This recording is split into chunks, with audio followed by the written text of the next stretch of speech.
নমস্কার দর্শক বন্ধু, জ্যোতিষশাস্ত্রের এই বিশেষ অনুষ্ঠানে আপনাদের সকলকে স্বাগত। দর্শক বন্ধু, 2025 সাল আপনাদের যাদের বৃশ্চিক রাশি আছে তাদের কেমন যাবে এই নিয়ে আমার আজকের আলোচনা।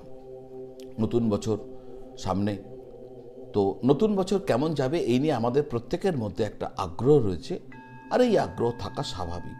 এবং কেমন যাবে যারা জ্যোতিষকে ভালোবাসেন তাদের জানা উচিত। আর আমি সেই কাজটাই আপনাদের জন্য করছি, কারণ আপনাদের অনেকেই আমার এই চ্যানেলে সাবস্ক্রাইব করে রেখেছেন। সুতরাং যারা চ্যানেলটাকে সাবস্ক্রাইব করে রেখেছেন তাদের জন্য আমার একটা দায়িত্বও রয়েছে, ঠিক ঘটনা যখনই ঘটবে তখনই আপনাদের সামনে জানানো। দেখুন, চারটে গ্রহ পরিবর্তন হবে এই 2025 সালে। শনির পরিবর্তন হবে, বৃহস্পতির পরিবর্তন হবে, রাহুর পরিবর্তন হবে, কেতুর পরিবর্তন হবে। এটা অত্যন্ত গুরুত্বপূর্ণ ঘটনা, কারণ এই যে গ্রহগুলো না, এগুলো দীর্ঘকালীন ধরে এর প্রভাব চলে, মানে দীর্ঘকালীন গোচর বলে, কে স্বল্পকালীন নয় যে 2.5 দিনে শেষ হয়ে যাবে, 15 দিনে শেষ হয়ে যাবে, 45 দিনে শেষ হয়ে যাবে, তা তো নয়, লম্বা চলবে। তো এই কারণে এই যে চারখানা দীর্ঘকালীন গ্রহ তার ঘর পরিবর্তন করবে, ফলে মনুষ্য জীবনে এর একটা বড় প্রভাব পড়বে। তাই 2025 সাল কেমন যাবে এই যে অনুসন্ধিৎসা, সেটা কিন্তু আমি মনে করি অত্যন্ত একটা সঠিক জিজ্ঞাসা। আর আমার মতন যারা রয়েছে আমরা সেই চেষ্টাই করে থাকি যাতে আপনাদের কাছে সঠিক তথ্য সঠিক সময় পৌঁছে দিই। এবার আসা যাক, এই যে আমি আপনাদের সামনে যে বলতে চলেছি 2025 বৃশ্চিক রাশির কেমন যাবে, এটা মিলবে কতটা, অর্থাৎ এর অ্যাকুরেসি লেভেল কতটা। দেখুন, এর অ্যাকুরেসি লেভেল নির্ভর করবে আপনার বর্তমানে কি দশা অন্তর্দশা চলছে তার উপর।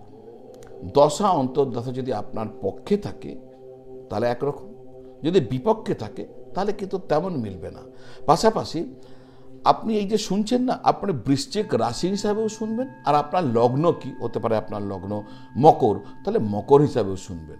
মানে আপনার যাই হোক না কেন, এটাকে রাশি হিসাবে এবং লগ্ন হিসাবে দুটো হিসাবে শুনে আপনি একটা আনুপাতিক ব্যালেন্স করে আপনি দেখবেন সব ভালোর দিকে যাচ্ছে না খারাপের দিকে যাচ্ছে।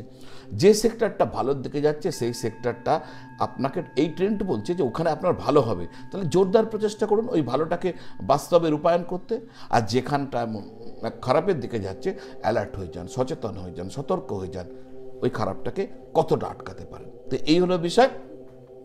মূল আলোচনায় যাব তার আগে যারা আপনারা আমাকে দেখাতে চাইছেন, আপনাদের হরোস্কোপ দেখাতে চাইছেন, কুণ্ডলী বিচার করাতে চাইছেন, জ্যোতিষীয় যে কোনো প্রশ্নের উত্তর জানতে চাইছেন, কোনো প্রতিকার প্রতিবিধান এ সমস্ত করাতে চাইছেন, তাহলে আপনারা স্ক্রিনের নিচে যে নাম্বার দেওয়া আছে না 9830564500, ওই নাম্বারে ফোন করে বা হোয়াটসঅ্যাপ করে আপনারা আগ্রহ প্রকাশ করলে আমার অফিস থেকে আপনাদের সবিস্তারে বলে দেবে কিভাবে আপনারা আমার সাথে জুড়তে পারবেন। ওই পদ্ধতিকে ফলো করলে আমি আপনার সাথে কানেক্ট হয়ে যাব। যদি অনলাইনে দেখান, ভিডিও কলের মাধ্যম বা টেলিফোন কলের মাধ্যমে আপনার সঙ্গে যোগাযোগ হয়ে যাবে, আর চেম্বারে আসতেই পারেন, ওরা আপনাকে বলে দেবে কবে আপনি আমাকে কোথায় পাবেন। আজকের মূল আলোচনা 2025 বৃশ্চিক রাশির কেমন যাবে সেই আলোচনায় প্রথমেই বলবো স্বাস্থ্যের কথা। বৃশ্চিক রাশির জাতকদের জন্য স্বাস্থ্যের দিক থেকে 2025 সাল কিছুটা দুর্বল হতে চলেছে। বছরের প্রথম দিক, বিশেষ করে মার্চ মাস পর্যন্ত চতুর্থ ঘরে শনির যে গোচর থাকবে সে স্বাস্থ্যের দিক থেকে ভালো নয়। বিশেষ করে যাদের বুক সংক্রান্ত, হাঁটু সংক্রান্ত কোনো সমস্যা রয়েছে, কোমর সংক্রান্ত কোনো সমস্যা রয়েছে, মাথাতে কোনো সমস্যা রয়েছে, তাহলে তাদের উচিত হবে এই যে সময়, অর্থাৎ জানুয়ারি থেকে মার্চ পর্যন্ত স্বাস্থ্যের ক্ষেত্রে একটু বেশিভাবে যত্ন নেওয়া, একটু বেশিভাবে সতর্ক থাকা। মে মাস থেকে রাহু চতুর্থ ঘরে প্রবেশ করবে, যার কারণে বুকে সমস্যা তৈরি হতে পারে। মার্চের পর শনির গোচরের কারণে পেটে কিছু সমস্যা দেখা দিতে পারে। তাই এই বছর স্বাস্থ্যের ব্যাপারে আপনাকে আমি একটু বেশি সচেতন থাকতে বলবো। বিশেষ করে যাদের পেট, মাথা ব্যথা, কোমরের সমস্যা, বুকের ব্যথা, ফুসফুসের সমস্যা এই সমস্ত রয়েছে, তারা একটু অ্যালার্ট থাকুন, একটু মেনটেন করুন, খাওয়া দাওয়া ঠিক রাখুন, যোগ ব্যায়াম ধ্যান করুন, ব্যাস তাহলেই দেখবেন সব সমস্যার সমাধান হয়ে গেছে। সতর্ক থাকা হচ্ছে 2025 সালে আপনাদের প্রথম কাজ। আসা যাক পড়াশোনা, বিদ্যাভাব। 2025 সালে পড়াশোনার ক্ষেত্রে মন বসানো কিন্তু এক কঠিন কাজ হয়ে দাঁড়াবে। যেহেতু মন পড়াশোনার ক্ষেত্রে অনাগ্রহী হয়ে পড়বে, তাই পড়াশোনার ক্ষেত্রটি তুলনামূলকভাবে অনুকূল থাকবে না 2025 সালে ছাত্রছাত্রীদের ক্ষেত্রে। শিক্ষার দিক থেকে তাই এই বছরটা দুর্বল দেখাচ্ছে। তবে সেই দুর্বলতা যদি কাটিয়ে উঠতে হয় তাহলে কিন্তু ছাত্রছাত্রীদের অনেক বেশি পরিশ্রম করতে হবে। বেশি পরিশ্রম করলে গ্রহগত এই যে প্রতিকূলতা সেটাকে কিন্তু ছাত্রছাত্রীরা অতিক্রম করতে পারবেন। আসা যাক কেরিয়ারে বলবো চাকরি। বৃশ্চিক রাশি জাতকদের জন্য 2025 সাল চাকরির দিক থেকে মিশ্র ফল দেবে বলেই আমার মনে হচ্ছে। ষষ্ঠ ঘরের অধিপতি গ্রহ মঙ্গল সারা বছরে কিছু সময় অত্যন্ত ভালো থাকবে আর কিছু সময় অত্যন্ত দুর্বল থাকবে।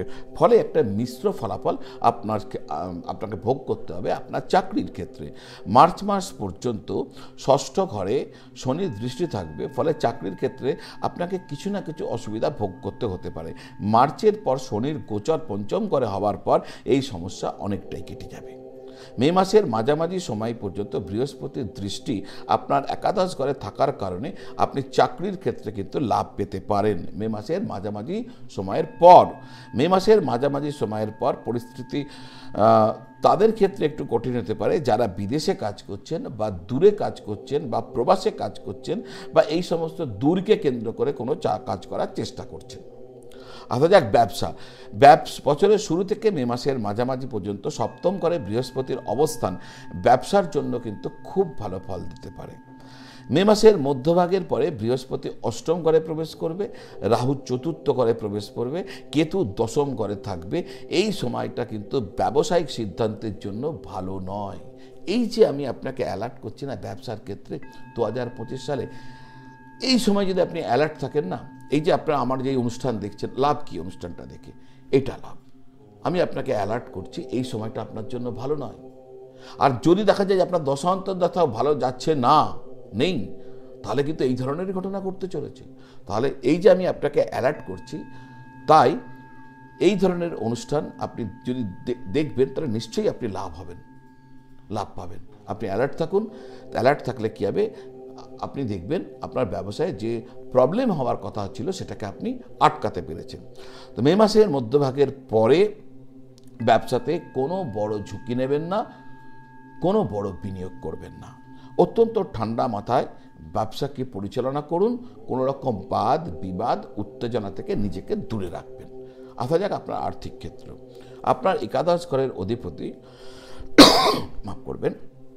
আপনার একাদশ ঘরের অধিপতি বুধের গোচর সারা বছর যথেষ্ট ভালো থাকবে। ফলে আপনি সারা বছর আর্থিক ক্ষেত্রে কিছু না কিছুভাবে লাভবান হতে থাকবেন। বছরের মাঝামাঝি সময় পর্যন্ত আপনার দ্বিতীয় ঘর অর্থাৎ ধনভাগের আপনার ধন সম্পত্তির যে ঘর, তার যে অধিপতি গ্রহ বৃহস্পতি আপনার একাদশ ঘরে দৃষ্টি দিয়ে রাখবে। সুতরাং এটা আপনার জন্য কিন্তু একটি ভালো সময় হতে চলেছে আর্থিক ক্ষেত্রে। মে মাসের মাঝামাঝি সময়ের পর ধনাধিপতি বৃহস্পতির দৃষ্টি সরাসরি আপনার ধনভাবে এসে পড়বে। ফলে আপনার সেভিংসকেও রক্ষা করবে বা সেভিংস বাড়াতে আপনাকে সাহায্য করবে। কিন্তু হ্যাঁ, যারা ব্যবসা করছেন বড় বিনিয়োগ করবেন না, সেটা আমি আগে বলে গেছি, আরও একবার মনে করিয়ে দিলাম। এক কথায় বছরের শুরু থেকে মে মাসের সময়টা আয়ের দিক থেকে খুব ভালো, পরবর্তী সময়টা আয়ের দিক থেকে একটু দুর্বল, কিন্তু সঞ্চয়ের দিক থেকে ভালো। আসা যাক গাড়ি বাড়ি ভূসম্পত্তি। বৃশ্চিক রাশির জাতক জাতিকারা যারা দীর্ঘদিন ধরে জমি বা বিল্ডিং কেনার চেষ্টা করছেন আর সফল হচ্ছেন না, এই বছর কিন্তু আপনারা যদি জোরদার প্রয়াস করেন তাহলে কিন্তু সাকসেস পেয়ে যেতে পারেন।